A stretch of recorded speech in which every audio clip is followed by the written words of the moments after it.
magpapakita na naman ako sa inyo isang trouble na Suzuki F6E na sasakyan, yung makina niya. Ito pag umaga hard start siya, pero pag umiinit na yung makina, naka-andar na siya. Pag start mo ulit, patayin mo tapos start mo ulit, aandar na siya.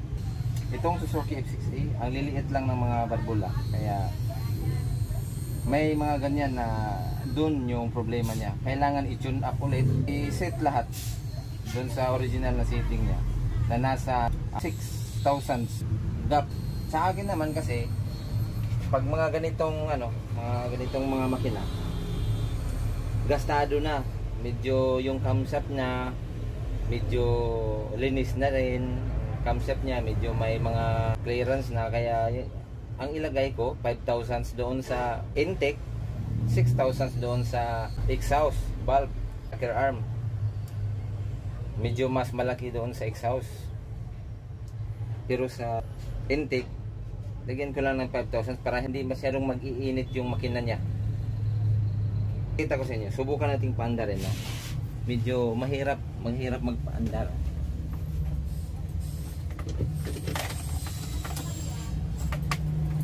Tapos yung ano pa niya, starting niya, yung switch wala na dito, may push button na dito. Yan.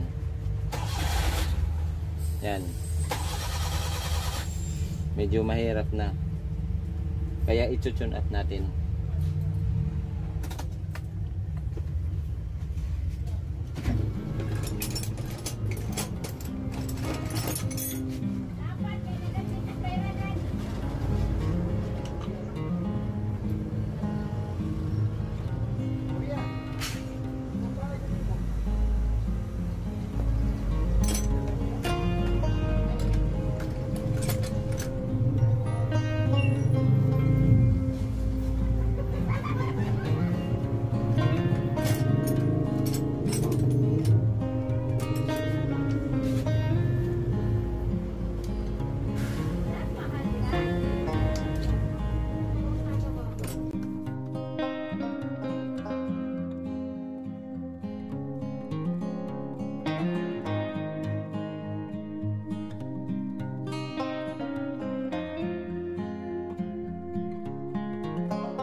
Dito tayo sa puno.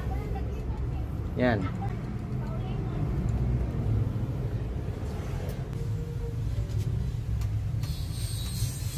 Ayan, isa na. Itong kung makikita nyo,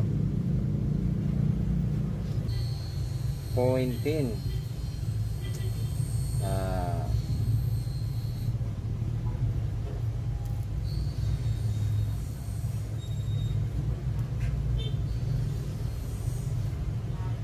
Seven. Nung nasa taas, inches yan. Inches, 0.007 thousand. Pag nasa ibaba, 0.018 mm. Japan yun. Itong gagamitin natin.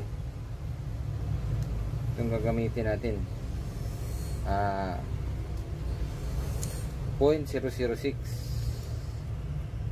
bigay natin doon sa, or 0.15 mm. 0.15 mm or 0.006 6,000. 0.15 mm pag sa Japan. Yung mm natin pag kadalasan lahat mga sa Japan mm. 0.005 or 0.13 mm, yun ang intake natin. Yun ang intake. Tapos exhaust itong 0.006. Pero sa totoo naman talaga, halos lahat straight ito 0.006. Pero ako gusto ko babaan yung sa ano, gusto kong babaan yung sa intake 0.005, sa exhaust 0.006. Okay, umpisa natin yung ano.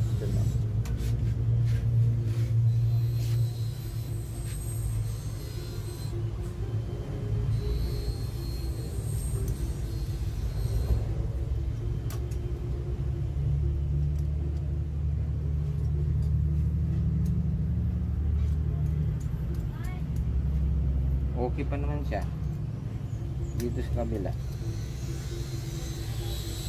Ito medyo maluwag na. Nag-improvise ako ng tools na ganito. Kung kayo gusto nyo hindi kayo mahirapan sa pag-tune up doon sa exhaust, magawa kayo ng ganito. Improvise ko kasi hindi nyo madudukot doon sa ilalim. Pag yung natural na back range, hindi nyo madudukot dito sa ilalim.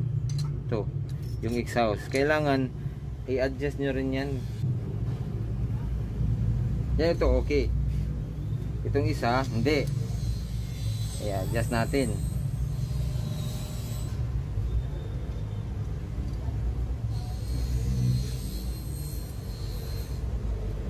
Yan, medyo malaki-laki yung gap nya. Tapos higpitan natin. Yan.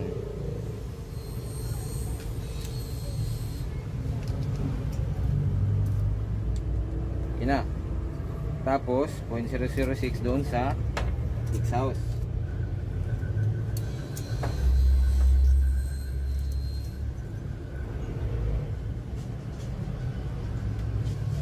Okay pa ito. Kabila.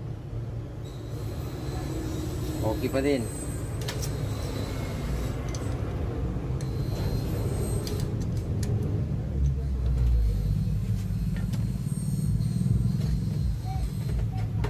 Tapos ikutin natin itong sa ano. Pag dito kayo nag-tune up sa number 1 na piston, dito number 1 cylinder, bago kayo mag-tune up, titingnan nyo itong sa 3. Pag umaangat na siya ng konti, dun mo pa i-adjust ito. Iba pag 4 cylinder kasi. Pag 4 cylinder, iba. Yung intake down, exhaust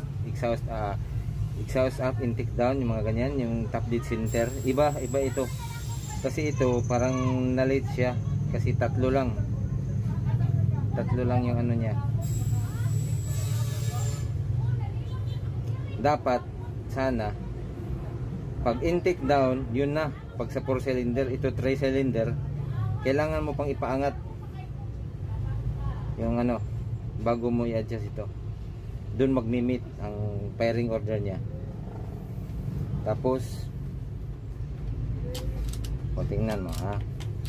Dito tayo kasi 1, 3, 2 meet firing order 1, 3, 2 yung firing order. Kaya titingnan natin yung kasunod na 2. Yung kasunod na to, tingnan nyo kasi ito paangat na nasa intake portion siya. Tapos pababa na yung intake ng number 2. Paangatin natin ha. Yun, angat ng konti. Dito na kayo mag adjust ulit.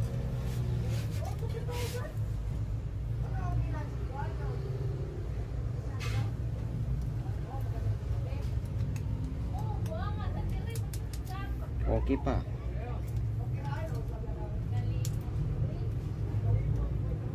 Ito medyo maluwag din. I-adjust natin.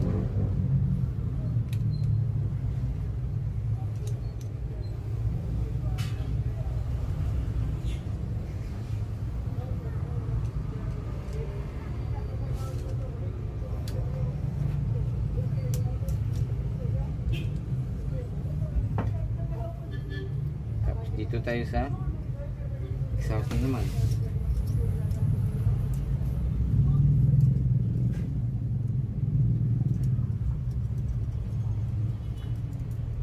Ito medyo mahigpit yung exhaust ng 3, kaya adjust natin.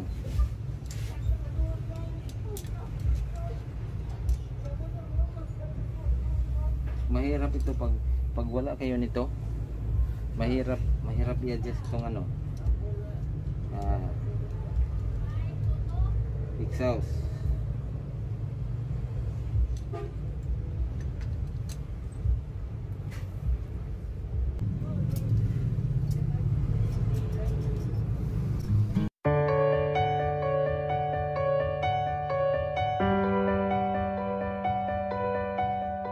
Thank you.